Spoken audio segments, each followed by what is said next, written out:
Thank you. Thank you. I'm so glad to be here and so glad to share this story. And I was thinking about two of the worship songs this morning both talked about the resurrection of Christ. And I was just thinking how without the resurrection, we have no hope, we have no testimony, we have no redemption story. And I'm so thankful that he rose from the grave, that there is hope in this world because this world is broken. There we go. Okay. So this is the ministry that my husband and I have started called Eden's Redemption. God had put it on our heart that he wants us to share this message, not only about gender and sexuality, that is a big piece of what we share, but why this world is broken. So many people have such broken lives and they don't know why, and they think it's just them. What happened to me? Why didn't God love me as much? Why did God allow this to me? But we all have so much brokenness that we don't tell anybody and we don't share, and we don't want the world to see it.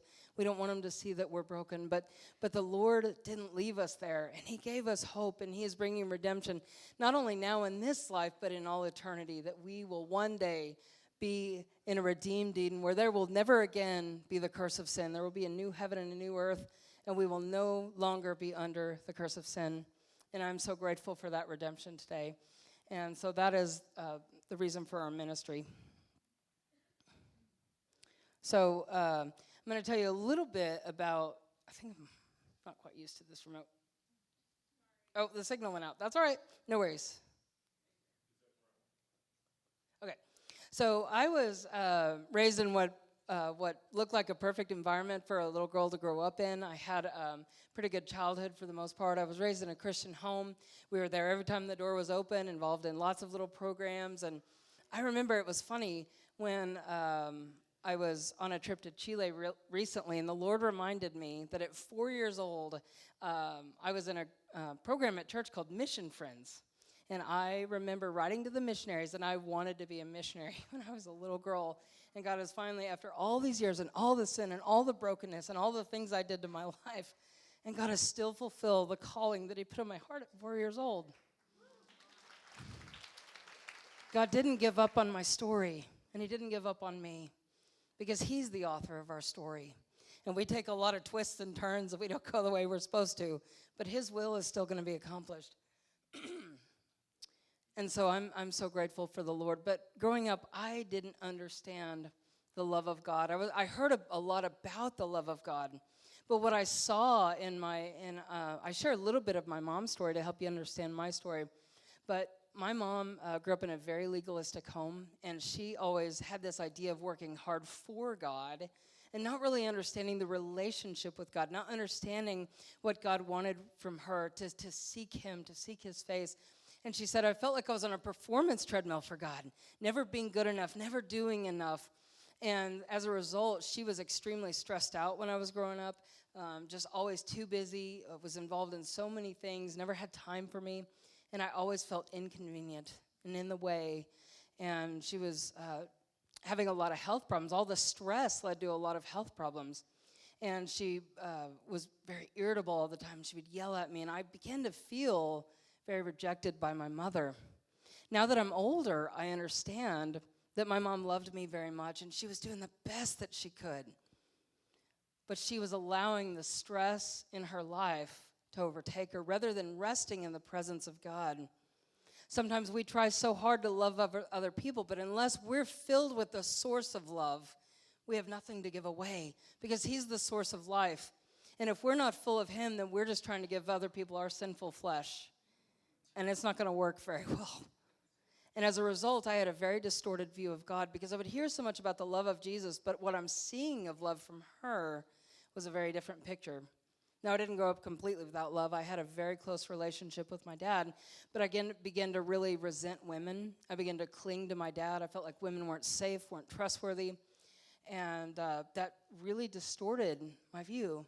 And there's a reality to the fact that my mom sinned against me, but I responded in sin. I began to build emotional walls toward her. I began to resent her. I was bitter toward her. I was angry. And all this sin began to build in my heart. And it began this cycle over and over throughout my life. And it's in all of our lives of being sinned against, and then we respond in sin.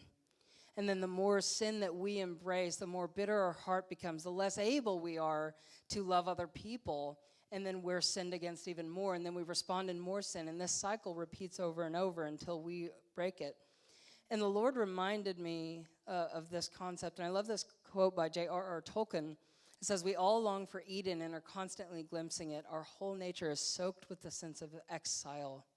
A child cannot understand why their life is broken because we were all created for the Garden of Eden. But we're not in Eden. We're in a world that's cursed by sin. And Romans 8 says that all of creation was subjected to the curse of sin. And our lives become broken. But a child can't understand this. And I've heard so many stories where kids think they're the only one that's broken. Why did God allow this to happen to me? And I've heard it turn so many hearts away from the Lord. And the Lord gave me an analogy one time in Proverbs 17:19. It said, "Whoever builds a high gate invites destruction." And you think about in the ancient days when they would have these cities with these great walls, and if an enemy was coming, they could lock the gates and keep the people safe inside, and the people were safe. But if the enemy wanted to take the city bad enough, all they had to do was lay siege outside because the food sources were outside.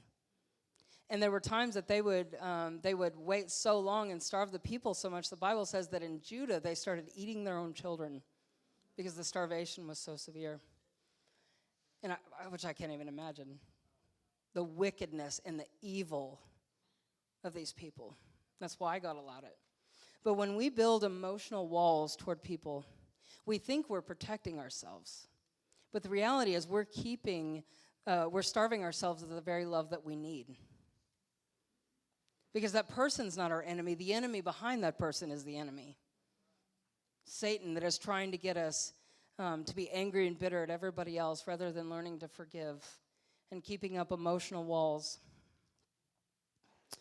But I began wishing that I was like my brother. I began to believe this lie as a young child that my mom wished that I had been a boy. And I began to believe that she wished I had been more like my brother, and so I began acting like him. But I was also hiding a lot of dark secrets. I was molested when I was 8 years old by another boy. And it really began to change me. And it wasn't some big, older, scary man. You know, this was my friend's brother. But it brought a lot of confusion and a lot of shame. I didn't know how to talk about it. I didn't want to talk about it. But it opened up a door of sexual curiosity, and I began to be promiscuous at a very young age. And I felt so dirty and so ashamed. And I didn't know how to deal with it. Began to have a lot of severe weight problems, and I began to, all throughout my life, I've struggled with it. I was diagnosed with polycystic ovarian syndrome, and I became so angry at God because first of all, I didn't like being a girl. I didn't want to be a girl. I felt like my mom didn't want me to be a girl, which now I understand wasn't true, but it's what I believed in my mind at the time.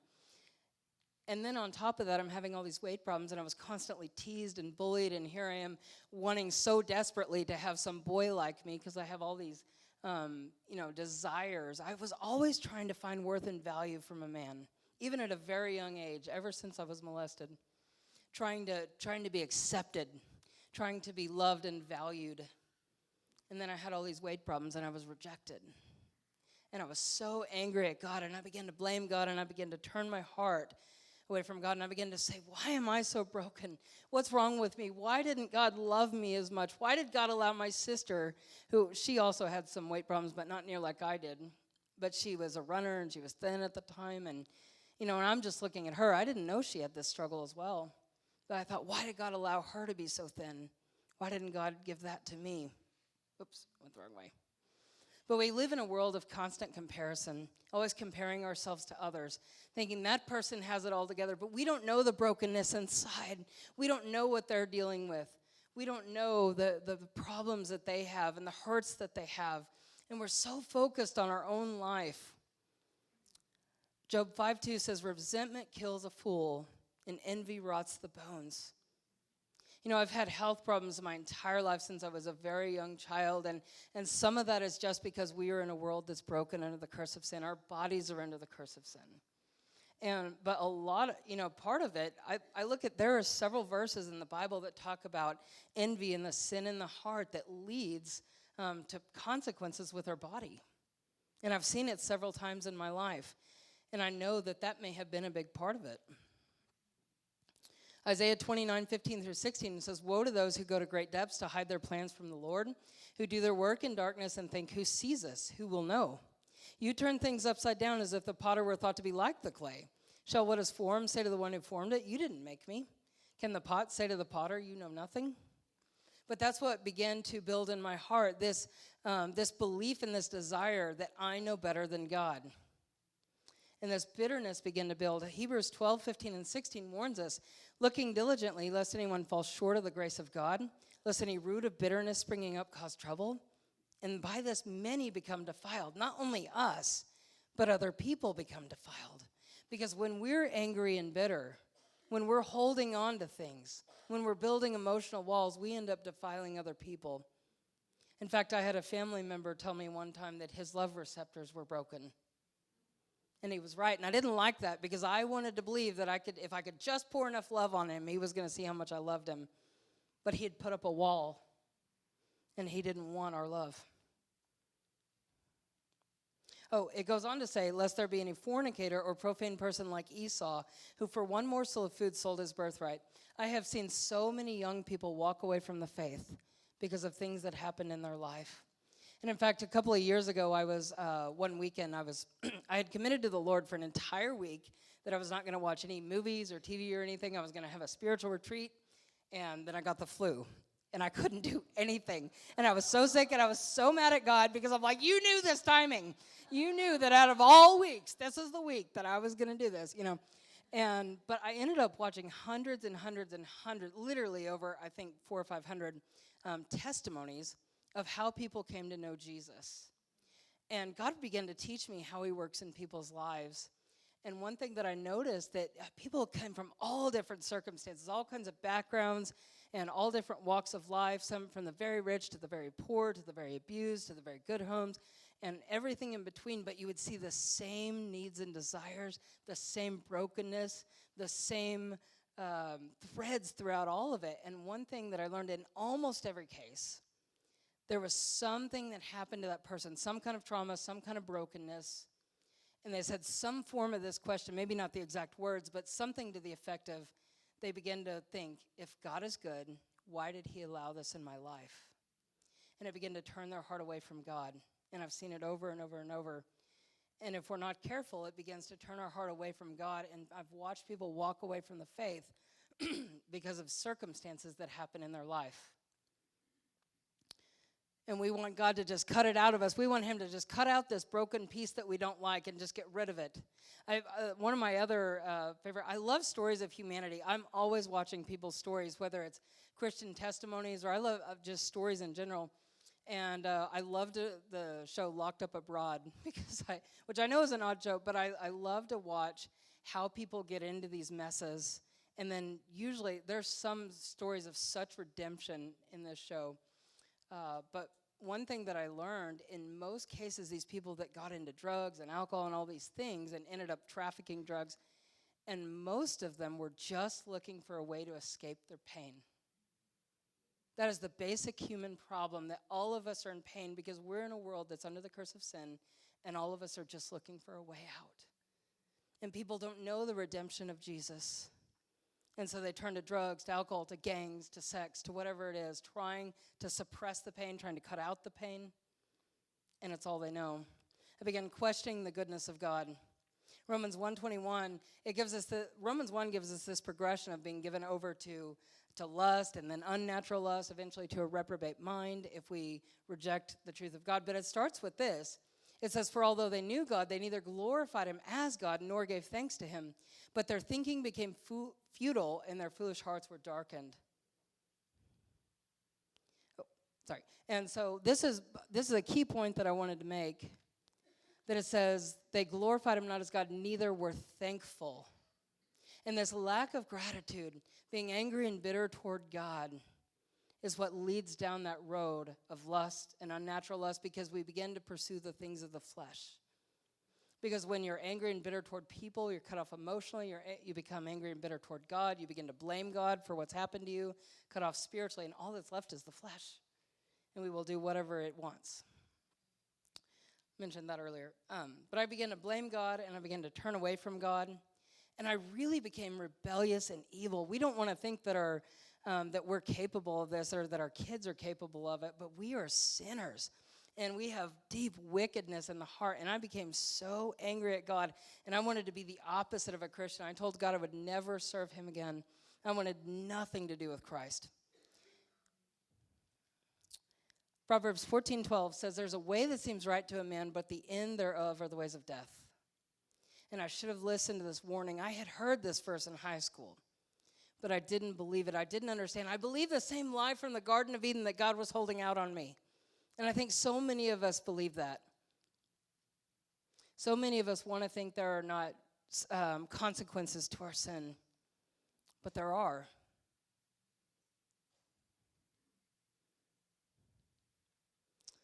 But I didn't know who I was. I got deep into sexual sin. I was longing for someone to give me worth and value rather than finding it from God because I had rejected God. I began to hate who I was, and I was looking for it in all the wrong places, and I got deep into sexual sin.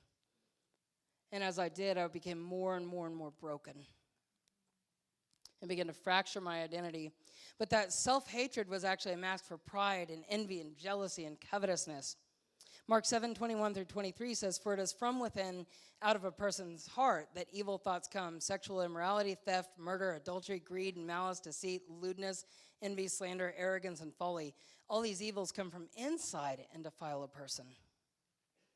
I was longing to be a man, declaring myself as creator, because I thought this would solve it. I began to think the reason I'm never happy, the reason that these relationships never work is because I was supposed to be the man. If I was a man, I know how to treat a woman. But I didn't realize it at the time, but I was saying, well, God didn't do it right, so I'm going to declare myself as God. I'm going to become my own creator. And it's a counterfeit of rebirth. See, Satan is always trying to get us to recreate ourselves, to give ourselves our own redemption, which is never going to work. Because we can't fix the brokenness. Because the brokenness is the result of sin, and we can't fix our sin problem. But I began to believe, as I began to pursue that road, and I'm given a few details today on my transition. There's a lot more in my book. I have lots of videos out there. But I want to tell you a little bit of the rest of the story. So I'm going to skip through a little bit of this. But as I began to pursue that road. I began to take the hormones. I began to live as a man. And I began to think, well, once I have surgery, then it will make me a man. Because in the beginning, I recognized that it was all very fake. This wasn't real. But I always thought that, well, one day this is going to be real. One day this is going to make sense. But I began to realize with horror this was not ever going to be real, because I had my surgery. And I remember after my chest surgery, at first I was kind of on cloud nine. This is everything I've ever wanted. But a few weeks later, I began to get very depressed, and I realized that my surgery hadn't made me a man. And I thought, women have mastectomies all the time for medical reasons. That doesn't make them men. So I began to think, well, what does it mean to be a man? What does it mean to be a woman? And I didn't know. And I began to be devastated, and I realized that everything, I thought that all of this, that I'd put all my eggs in this basket, that this is going to fix the brokenness. And it didn't. And I went through this for 9 years pursuing this gender identity that I wanted so bad. But the Lord didn't leave me there. I love this verse in Matthew 4:16. God began to pursue me. God began to run after me. And God began to display his goodness and his faithfulness. And I knew that I was a sinner, but instead of God bringing a hammer and just beating me over the head, God began to draw me and woo me. You know, Ephesians 5 says that marriage represents Christ and the bride. And it really wooed me like a man pursues a woman. And Matthew 4:16 says, the people who sat in darkness have seen a great light, and upon those who sat in the region and shadow of death, light has dawned. And God just began to rescue me. God began to bring his light into my heart. But I want to, Psalm 40 verses 1-3 says, I waited patiently for the Lord. He turned to me and heard my cry. He lifted me out of the slimy pit, out of the mud and the mire. He set my feet on a rock, and he gave me a firm place to stand. He put a new song in my mouth, a hymn of praise to our God. Many will see and fear the Lord and put their trust in him. You know, the Lord rescued me out of the hell I was in. That life became an absolute nightmare, a mental hell of trying to live as someone I wasn't. And it destroyed my life. And I remember being so broken that I kind of picked up the ash heap of my life and offered it to the Lord. And I said, if you can do anything with my life, you can have it. Because I felt like there was no hope for me. And even as I walked away from that lifestyle, which was the hardest thing I had ever done, and like I said, there are more details in my book or online if you want, but even as I walked away from that lifestyle, I didn't have hope of restoration, of redemption, because I didn't understand God's transforming power. I didn't understand what he could do with the brokenness that I had done. I thought, well, at least now that I can serve God, and one day it will be okay in heaven. But I had no idea what God was going to do in my life. But God restores and redeems, and he brought me an incredible husband and brought this amazing man into my life that has brought so much healing. And it used to be that's kind of where the story ended. And God, it was just going to be this fairy tale. We were going to ride off into the sunset of like happily ever after. You know, and he has been an incredible husband, but God began to bring some really hard circumstances into my life when I least expected it. And I can't share all the, because my story is so public, I can't share all the details of what happened, but we ended up bringing a person into our home to live with that was an absolute nightmare, a family member, and there were reasons that he was there. But it became a hellish nightmare for me. I was so afraid. There were so many days I didn't want to come home to this new amazing husband that I loved and wanted to be with. But there were so many days I almost didn't go home. I didn't want to leave him. No, I knew I couldn't do that, but I didn't want to be in this house. And it became a nightmare for me. But I had a choice in how to respond, and I didn't respond well. I became angry. I became full of fear. And I remember the Lord would remind me that we are commanded to not fear. The Lord had taught me for years that I could trust him. But this situation was overwhelming. And I began to allow the fear to take a hold of me.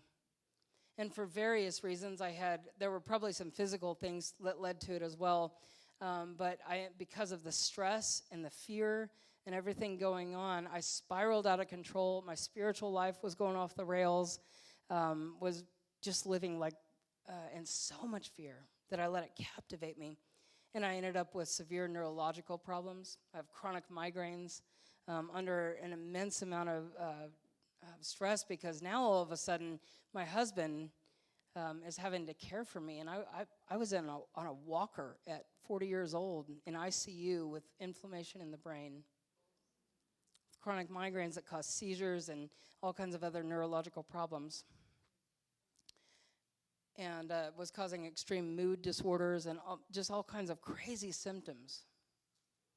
And I was so angry for a while, and I thought, God, why would you allow this? You've given me this public ministry and traveling and speaking and doing all these things. Why would you allow this to happen to me?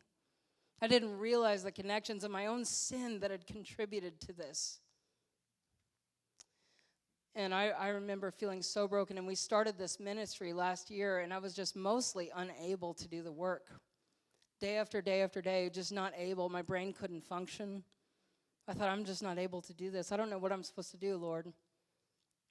But somehow in the middle of it, God saw fit to bring a dog into my life. I had no idea how hard this was, by the way. Got a 6-week-old puppy named... he's a golden retriever. He's actually here this weekend, but he's not here at the conference. He was over there. But God taught me so much through this dog. And I recognize that having a dog is not the same as having a baby. I can't have children. I had a hysterectomy. I had the ovaries removed. And we don't feel called to adopt because we travel and speak so much. But God has taught me a lot through this dog. But what was amazing, I thought God brought this dog into my life just for me to love on. But I didn't realize, one, how much he was going to teach me. But in all of this, even I can look back and I know that so much of my own sin It wasn't the only factor, but so much of my sin contributed to this neurological problem that I now have that has gotten better to some degree, but the Lord has just allowed me to live with. And we have tried everything. And for years, I've had health problems my entire life. And all my life, my mom and I have spent thousands of dollars and time and energy trying to solve my health problems. I have been to every naturopath. I've been to, on traditional medicine and natural medicine and diets. I mean, I have done it all, and I've tried so hard to fix this broken body.